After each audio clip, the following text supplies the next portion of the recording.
అమరావతి మీద వైసీపీ నేత సజ్జల చేసిన కామెంట్స్ మీద పెద్ద ఎత్తున దుమారం రేగుతుంది. 2019లో కూడా ఇదే విధంగా ఇదే అమరావతి రాజధానిగా ఉంటుందని చెప్పి అధికారంలోకి వచ్చిన తర్వాత 3 రాజధానులు అంటూ రైతుల్ని ఇక్కడ ఉన్నటువంటి ఈ ప్రాంత ప్రజల్ని మోసం చేశారంటే పెద్ద ఎత్తున విమర్శలు వస్తున్న నేపథ్యంలో అసలు వైసీపీ చేసినటువంటి ఈ కామెంట్ మీద ప్రస్తుతం అమరావతి రైతులు ఏమనుకుంటున్నారో మాట్లాడి తెలుసుకుందాం. ప్రస్తుతం అమరావతి ప్రాంతంలో మనం ఉన్నాము. ఇక్కడ కొంతమంది మహిళా రైతులు అదేవిధంగా ఇతర వాళ్ళంతా రైతులంతా ఉన్నారు. వాళ్ళతో మాట్లాడదాము.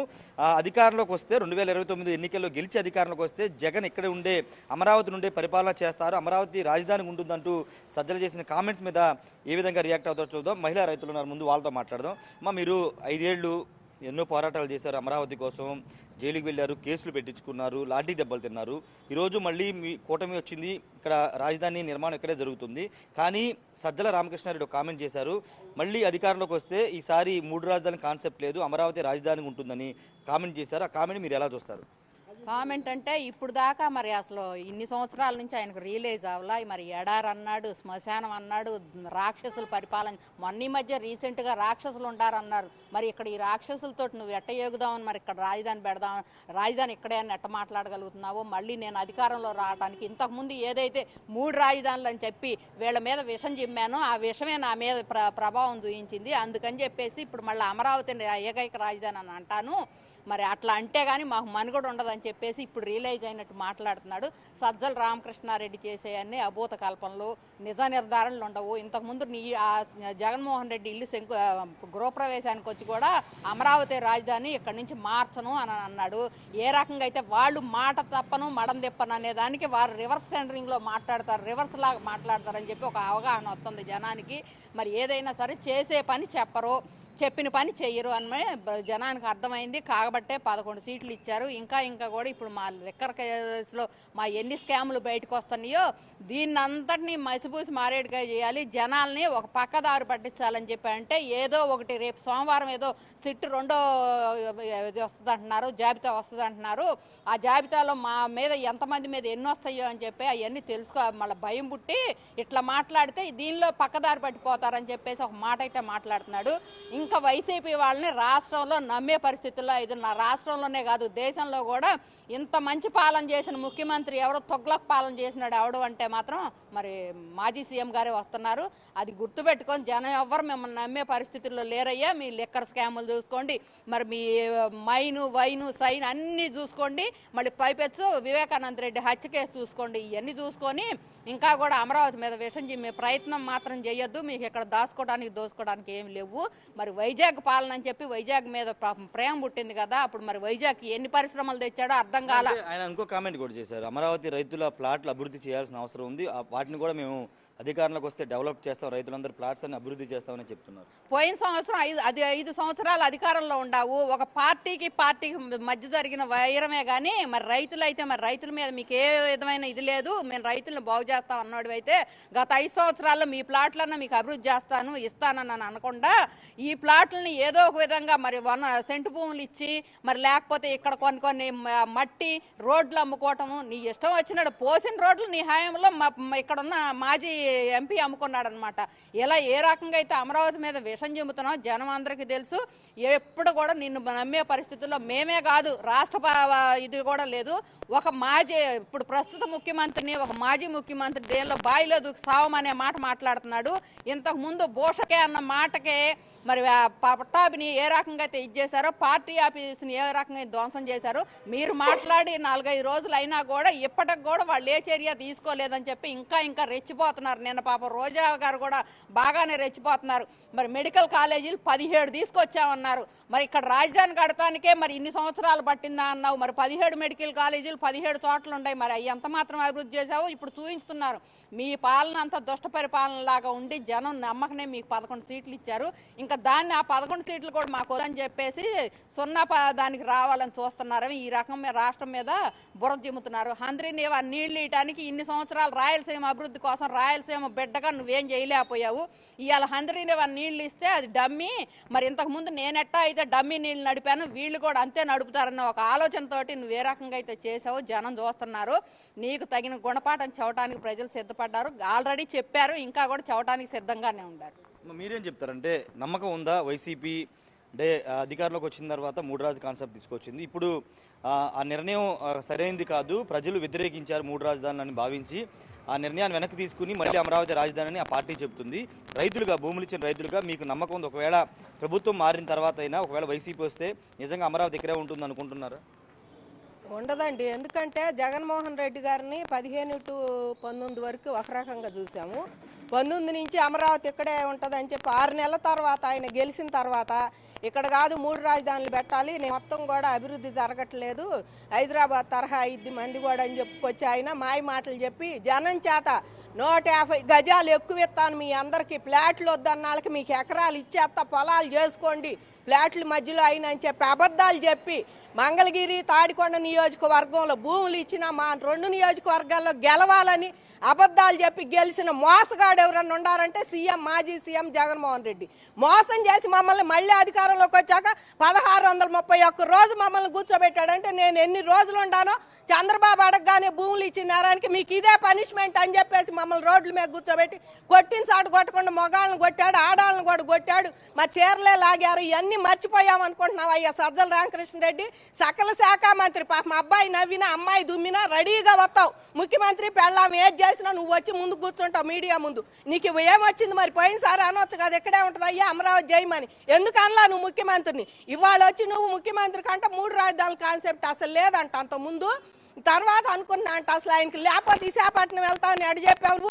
విశాఖపట్నం 400 కోట్లు పెట్టి బిల్డింగ్ ఎట్టగట్టుకున్నావు. ఇవాళ సుప్రీంకోర్టు డిక్లేర్ చేయబోద్దు, రేపో ఎల్లుండి ఈ కేసు ఉందండి సుప్రీంకోర్టు దా, మమ్మల్ని లాగావు. మా 15 కోట్ల నష్టం రైతులకి. కౌలు రాగానే మేము లాయర్ని, నువ్వు పెట్టే లాయర్లను తట్టుకోలేక మేము కూడా టాప్ 10 లాయర్లను పెట్టుకోవాల్సి వచ్చింది. నువ్వు పెట్టే లాయర్ని తట్టుకోలేక కౌలు రాగానే తల 5 ఏళ్ళు 3 ఏళ్ళు భోజేసుకొని సచ్చేటట్టు కోర్టులు కురికి ఆ లాయర్ ఎక్కడ ఈ లాయర్ ఎక్కడ ఏం చెబుతాడో అని మానసికంగా ఎంత బాధలు పెట్టావు రైతులను అంతకంతకు అనుభవించాలి మీరు. మిమ్మల్ని నమ్మే పరిస్థితి అయితే ఎవరూ లేరు. అమరావతి రైతులు నువ్వు అనుకున్నావు 29 ఏళ్ళకి పెట్టింది అది మన్నేం చేయరు అనుకున్నావు. 29 రాష్ట్రాలు నీకు ఊసి పెట్టారు. ఎవడా ఈ 3 రాజధానుల కాన్సెప్ట్ అని ముఖ్యమంత్రి అని నువ్వు సుప్రీంకోర్టు పోతే ఎవరా అని చెప్పి నిన్ను చూశారు. అట్లాగే నువ్వు ఇప్పటికైనా సుప్రీంకోర్టు రేపు డిక్లేర్ చేస్తుంది, ప్రభుత్వం వెనక్కి తీసుకుంటుంది ఆ కేసు. మరి గజిట్ అనేది ఏ రాష్ట్రాలకి లేకపోయినా ఆంధ్రాకు ఉండాలి. ఎందుకంటే ఇట్లాంటి ముఖ్యమంత్రి ఏ రాష్ట్రానికి రాలా. కొత్త రాజధానులు చాలా వచ్చినాయి కానీ పక్క రాష్ట్రాల్లో ఇట్లాంటి వాడైతే ఎవడు రాలే. ఎవడు పోయినా మళ్ళీ కంటిన్యూ చేసి కేవలం 5 ఏళ్ళు మీరు పడిన ఇబ్బందుల కారణంగానే ఇప్పుడు వైసీపీ చెప్పే మాటలు నమ్మలేకపోతున్నారా? మరి అంతేగాని నమ్మేది ఏందండి? ఆంధ్రప్రదేశ్ 0 స్థాయికి తీసుకొస్తే ఎవరు నమ్ముతారు? ఆయనకు ఆంధ్రప్రదేశ్ మీద, అమరావతి కాదు ఆయనకు ఆంధ్ర మీదే ప్రేమ లేదు. ప్రేమే ఉంటే విశాఖపట్నంలో మన కాగిజెంట్ వస్తే కోర్టుకు వేసాడు, వెళ్ళి 90 పైసలకి ఇచ్చారు, 10 రూపాయలకి ఇచ్చారు ఎకరం అని కోర్టుకు వేసావు నువ్వు. ఆ కోర్టు ఏది మరి? కోర్టుకి ఎందుకు వేయాలి? ఏదో ఒకటి అభివృద్ధి చెందుతుంది, మరి ఉద్యోగాలు వస్తున్నాయి, మన పిల్లలకి ఐటీ వస్తుంది. వాళ్ళ 3 కూటమి ప్రభుత్వం 3 ఉత్తరాంధ్ర కానీ మరి రాయలసీమ కానీ ఇక్కడ కానీ బాగానే అభివృద్ధి చేస్తున్నారండి. వాళ్ళు చేస్తుంటే వాళ్ళని కళ్ళు గుట్టినాయి. ఇక మనం లేదు. ఇవాళ మోడీ గారు కూడా గజెట్ కంపల్సరీ ఈ ఆంధ్రాకి పెట్టాల్సిన పరిస్థితి వచ్చింది పార్లమెంట్లో అయితే దీన్ని. ఎందుకంటే పక్క రాష్ట్రాల్లో వాళ్ళు పెట్టినా పెట్టకపోయినా ఇంకో ముఖ్యమంత్రి కంటిన్యూ చేస్తాడు. కానీ నువ్వు ఇక్కడ ఇలా లేవు కదా మాట్లాడితే. ఇప్పుడు కూడా సజ్జల గారి ఆంతర్యం చూడండి. అమరావతి ఇక్కడే ఉంటుందని చెబుతానే ఆయన ఏమంటున్నాడు, పక్కన పెట్టాలంట ఇవన్నీ అదే హెడ్ ఆఫీసులన్నీ మా కృష్ణాను గుంటూరు మధ్య పెట్టాలంటే ఇళ్ళు మళ్ళీ కొట్టుకోమని నువ్వు చెప్పే మాట. ఎక్కడ పెడతారు హెడ్ ఆఫీసులు? ఈ స్థలాలన్నీ ఏం చేస్తారు? 2 పొలాలు ఏం చేస్తారు? ఇవాళ కట్టే సచివాలయం సరిపోయిద్దంట ఆయనకంటే. నీకు దమ్ము లేదు. అమరావతిలో కట్టడం కట్టే దమ్ము లేదు, రైతులు ప్లాట్ ఇచ్చే దమ్ము లేక 5 ఏళ్ళు నువ్వు. కానీ ఇంకొకటి, కూటమి వచ్చి ఏడాది అయిపోయినప్పటికీ రైతులు సంతృప్తిగా లేరు, రైతులు ప్లాట్లు ఎక్కడా డెవలప్ చేయలేదు కదా అని వైసీపీ నేతలు, సజ్జలు కాదు వైసీపీ నేతలు మాట్లాడుతున్నారు. నువ్వు చేసిన పాపమే ఇదంతా. ఏం చేస్తారు? ఆడ చేయబెట్టిన అవినీతేనా? ఎవడెత్తాడు అప్పు? ఇలా ఆంధ్ర రాష్ట్రం అంటే ఎవడు కాడు. మళ్ళీ జగన్ వస్తే మా పరిస్థితి ఏందని అడుగుతున్నాడు ప్రతివాడు. ఇంకా నువ్వు చేసిన పాపమే ఇదంతా. ఇంకా వీళ్ళు కూటమి సర్దుకొని నిజంగా వాళ్ళ చంద్రబాబు గారు గుడ్ విల్ ఉండబట్టే వాళ్ళ రాష్ట్రం ఆంధ్ర రాష్ట్రం అంటే బయట ప్రపంచంలో కాస్త గుర్తింపు అన్న ఉందండి. మనకి పరిశ్రమలు వచ్చినా ఏదో వచ్చినా ఆంధ్రాకి ఆయన గుడ్ విల్లే పనిచేస్తుంది. ఇవాళ కూడా ఇంకా ఆయన చేసిన పాపమే మేమే ఇవాళ రైతులకు కానీ ఇక్కడ ఏదైనా ఏది చెయ్యాలన్న మరి నువ్వు సంక్షేమ పథకాలు ఇచ్చావు. ఇయ్యపోతే మొన్నడా సూపర్ 6 ఆడిపోయినా ఇదే అన్నావు. నిన్న కూడా ఆయన బాయిలో దూకమంటున్నావు. ఇయ్యాను ముఖ్యమంత్రి అయిన మాట. నిన్ను ఒక మాట అంటే సోషల్ మీడియాలో ఫార్వర్డ్ చేస్తే 78 ఏళ్ళ ఆవిడ రంగనాయకమ్మని తీసుకొచ్చి సిఐడీలు ఎదురు కూర్చోబెట్టారు. ఇట్లాంటి మాట్లాడటానికి మరి మీకు సిగ్గుందా? తీసుకొచ్చి మీడియా ముందే పట్టుకొని వాళ్ళు దూకండి, నీళ్ళు లేని బాయి నీళ్లు దూకు, నీళ్ళు లేని బాయి నీళ్ళుండ బాయిలో దూకు. చెల్లెలో పక్క పార్టీలో పోయింది నీకు. ఈ పార్టీ మా అన్నకు ఓట్లేండి అని మా అందరి చేత ఓట్లు వేపించి పక్క పార్టీలో పోతే నువ్వు దోకాలి. అప్పుడు మళ్ళీ ఇంకొక ఆవిడ ఇక్కడ నీ ప్రభుత్వం నడుతున్నా కూడా నాకు నమ్మకం లేదని పక్క హైకోర్టు పోయింది. మా నాన్నగారు హత్య కేసు ఏమైందని ఇంకో చెల్లెలు అప్పుడు దోకాలి నువ్వు. అంతేగాని వాళ్ళని అనబాకు. ఇప్పటికైనా ప్రభుత్వం చంద్రబాబు గారు ఉండబట్టే ఇంకా ఆంధ్రప్రదేశ్ ఈ మాత్రం అన్న ఉంది. తప్పకుండా నమ్మకం ఉంది రైతులకి, ఆయన చేస్తాడు. ఇప్పుడు టెండర్లు కూడా వేశారు, రెడీ అవుతుంది. వర్షాల మూలంగా కొంచెం డిలే అవుతుంది కానీ పనులు అయితే సజావుగా జరుగుతున్నాయి. మా సంతృప్తిగానే ఉందండి. బాబు గారు ఎప్పటికైనా నిలబెడతాడు ఆంధ్ర రాష్ట్రాన్ని. అట్టాగే జగన్మోహన్ రెడ్డిని మళ్ళీ నమ్మి మోసపోయి ఆంధ్ర ప్రజలు అయితే ఎవరు లేరండి. ఈసారి సింగిల్ డిజిట్ రావాలి. మేము పోయినసారి 1 సంవత్సరమే CRDA చట్టం కావాలని పోరాడాం కానీ నెక్స్ట్ 4 ఏళ్ళు దిగిపోవాలి. ఈయన జగన్మోహన్ రెడ్డి దిగిపోయి చంద్రబాబు గారు రావాలనే మేము పోరాడామండి. ఇప్పుడు కూడా ఆయన మళ్ళీ కనుక ఇలాంటి మాటలు చెబితే మళ్ళీ ఎలక్షన్ ముందు నుంచే అమరావతి రైతులే ముందుండి క్యాంపైన్లు చేసి నీకు సింగిల్ డిజిట్కి కూడా రానికుండా పులివెందులు వై నాట్ అనాల్సి వచ్చింది. గుర్తుపెట్టుకోమని జగన్మోహన్ రెడ్డి గారికి అమరావతి రైతుల తరఫున కూడా మేము చెబుతున్నాం. మరో రైతు ఉన్నారు సార్. ఏంటి ఇప్పుడు సజ్జల రామకృష్ణారెడ్డి గారు చేసిన కామెంట్ చూశారు. నిజంగా రైతులు, భూములు ఇచ్చిన రైతులు మీరు చాలా పోరాటాలు చేశారు. ఇప్పుడు ఒకవేళ ప్రభుత్వాలు అనేవి జనరల్గా మారుతూ ఉంటాయి, ఒకే ప్రభుత్వం అనేది ఉండదు. ఒకవేళ మారితే కనుక ఇక్కడే ఉంటుంది రాజధాని, రైతులు ఎవరు ఆందోళన చెందవసరం లేదనేది ఆయన చెప్తున్నమాట. మీకు ఆయన మాటల మీద నమ్మకం ఉందా? సజ్జల రామకృష్ణారెడ్డి జిమిక్కులు అనేవి అమరావతి రైతుల దగ్గర పనికిరావండి. అమరావతి రైతులు అంటే సజ్జల రామకృష్ణారెడ్డి అంటే చాలా మెచ్యూరిటీ, చాలా తెలివిగల వాళ్ళు ఉన్నారు. అంత ఇప్పుడు 2019లో కనీసం ఎంబుక్ ఏంటో డేబుక్ ఏంటో తెలియని వాడిని 150 సీట్లు ఇచ్చి ముఖ్యమంత్రిని చేశారు. 150 సీట్లు ఇచ్చి ముఖ్యమంత్రిని చేస్తే అసెంబ్లీలోకి వచ్చి డిసెంబర్ 17వ తారీఖు 3 రాజధానులు అనే కాన్సెప్ట్ తీసుకొచ్చి 3 రాజధానుల మీద బిల్లు పెట్టాడు. బిల్లు పెడితే అసెంబ్లీ వరకు పాస్ అయింది. అసెంబ్లీ వరకు పాస్ అవుతే మండలంలోకి వెళ్ళింది. మండలంలోకి వెళ్తే మండలంలో పాస్ అవ్వలేదు. మండలంలో మెజార్టీ లేదు కాబట్టి పాస్ అవ్వలేదు. సెలెక్ట్ కమిటీకి పంపించారు. అప్పుడున్న మండల చైర్మన్ గారు సెలెక్ట్ కమిటీకి వెళ్ళింది. దానివల్ల డిలే జరిగింది చాలా వరకు. దాని మీద మేము కోర్టుకు వెళ్ళడం జరిగింది. ఆ బిల్లు అనేది నెగ్గకుండా మేము హైకోర్టులో బిల్లు మాకు అనుకూలంగా వచ్చింది. మళ్ళీ సుప్రీంకోర్టుకి అప్పీల్కి వెళ్ళారు. అక్కడ ఇంకా పెండింగ్ ఉంది. ఆ బిల్లు కూడా హైకోర్టులో పెండింగ్ ఉంది. ఈలోపు ఎన్నికల మేనిఫెస్టోలో పెట్టడం జరిగింది 3 రాజధానులు అనేది. ఎన్నికల మేనిఫెస్టోలో పెడితే మీరు పెట్టిన కాన్సెప్ట్ మీద తిరస్కరించారు. మీరు జనం అంతా తిరస్కరించారు. 3 రాజధానుల కాన్సెప్ట్ అనేది మంచిది కాదు, పద్ధతి కాదు, రాష్ట్రానికి 3 రాజధానులు ఉండటం అనేది ఎక్కడా లేదు అని తిరస్కరించారు. ఇవాళ వచ్చి సజ్జల రామకృష్ణారెడ్డి ఏ హోదాతోటి అమరావతి రాజధాని అని చెప్పగలుగుతున్నాడు. ఇక్కడ ఏ హోదా ఉంది సజ్జల రామకృష్ణారెడ్డికి? ఏ హోదాతో చెప్తున్నాడు? ఓకే, జగన్మోహన్ రెడ్డిని వచ్చి అసెంబ్లీ సాక్షిగా అసెంబ్లీలో ప్రకటించమనండి, అది నమ్ముతారు. కానీ సజ్జల రామకృష్ణారెడ్డి అది వాగితే ఎట్లా నమ్ముతారు? అంటే జగన్ చెప్తే మీకు నమ్మకం వచ్చిందా? నమ్మకం వస్తాం కాదు, తన అభిప్రాయం చెప్తే మేము వింటాం. తన అభిప్రాయం తను చెప్తే మేము వింటాం. అసెంబ్లీ సాక్షిగా చెప్పాలి. అంతేగాని ఏదో మైకులోనో మీడియాలోనో చెప్పడం అది పద్ధతి కాదు. అట్లా కరెక్ట్ కాదు. అది చెప్పాలి. ఓకే, ఆయాల తనకి 3 రాజధానులు కావాలనుకున్నాడు, ఇవాళ వద్దు అనుకుంటున్నాడు, అదే విషయాన్ని అసెంబ్లీలో చెప్పమనండి. ఎమ్మెల్యే హోదాలో వచ్చి చెప్పమనండి. ప్రతిపక్ష హోదా లేకపోయినప్పటికి కూడా మాజీ ముఖ్యమంత్రి హోదాలో ప్రజెంట్ ఎమ్మెల్యేగా పులివెందుల ఎమ్మెల్యేగా అసెంబ్లీలో ప్రకటన చేయమన్నాడు ఏదని చెప్పి. అంతేగాని మైకుల్లో మీడియాలో సజ్జల రామకృష్ణారెడ్డికి ఏ హోదాతో చెప్తున్నాడు ఇక్కడ రాజధాని ఇక్కడ కాదు, ఇక్కడనో లేకపోతే కాదనో అవుననో ఎట్లా చెప్పగలుగుతున్నాడు? ఏ హోదా ఉంది సజ్జల రామకృష్ణారెడ్డి? కనీసం ఒక ఎమ్మెల్యే కాదే, సాక్షి మీడియాకి ఎడిటరో లేకపోతే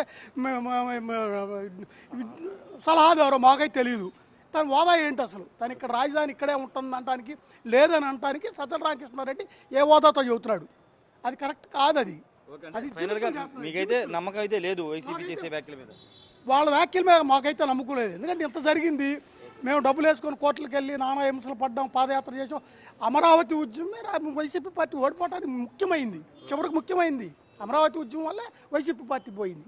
అదొకటి గుర్తుంచుకొని గుర్తెరిగి మళ్ళీ అసెంబ్లీకి వచ్చి ప్రకటన చేస్తే ఇంటానికి బాగుంటుంది. మేము కూడా నువ్వు అటు పడితే అటు మాట్లాడితే అమరావతి రైతులను తెలివి తక్కువ వాళ్ళు కాదు, తెలియని వాళ్ళు కాదు. నీకంటే చాలా మెచ్యూరిటీ ఉంది అమరావతి రైతుల దగ్గర. కాకపోతే నీ దగ్గర డబ్బు ఉంది, కాకపోతే అమరావతి రైతులు రాజకీయంగా చైతన్యం చెందిన వాళ్ళు ఇక్కడ పిచ్చోళ్ళు కాదు ఇక్కడ ఏమి. ఇది రైతులందరూ చెప్తున్న మాట. ఖచ్చితంగా వైసీపీ మాటలు నమ్మే పరిస్థితి లేదని చెప్తున్నారు. ఎందుకంటే గతంలో 2019లో ఏం జరిగిందో చూసాం. మళ్ళీ మోసపోవడానికి మేము సిద్ధంగా లేవని చెప్తున్నారు. మరోది మాజీ ముఖ్యమంత్రి జగన్, పార్టీ అధ్యక్షుడిగా మాజీ ముఖ్యమంత్రిగా జగన్ ఈ ప్రకటన చేస్తే ఏదైనా ఆలోచిస్తారు, కానీ సజ్జల చేయడం ద్వారా, సజ్జల చెప్పడం ద్వారా ఎవరు నమ్మే పరిస్థితి లేదని చెప్తున్నారు. మహిళా రైతులు కూడా అదే చెప్తున్నారు. చాలా అవమానాలు పడ్డాం, ఇబ్బందులు ఎదుర్కొన్నాము, మళ్ళీ అలాంటి పరిస్థితులు మాకు వద్దు, మేము ఆల్రెడీ భూములు ఇచ్చి నష్టపోయి ఉన్నాము, కాబట్టి ఖచ్చితంగా మళ్ళీ కూటమి ప్రభుత్వమే వస్తే తమ భూములు అభివృద్ధి చెందుతుందని అమరావతి రైతులందరూ చెబుతున్నారు. కెమెరా పర్సన్ సీనుతో రాజేష్, బిగ్ టీవీ, అమరావతి నుండి.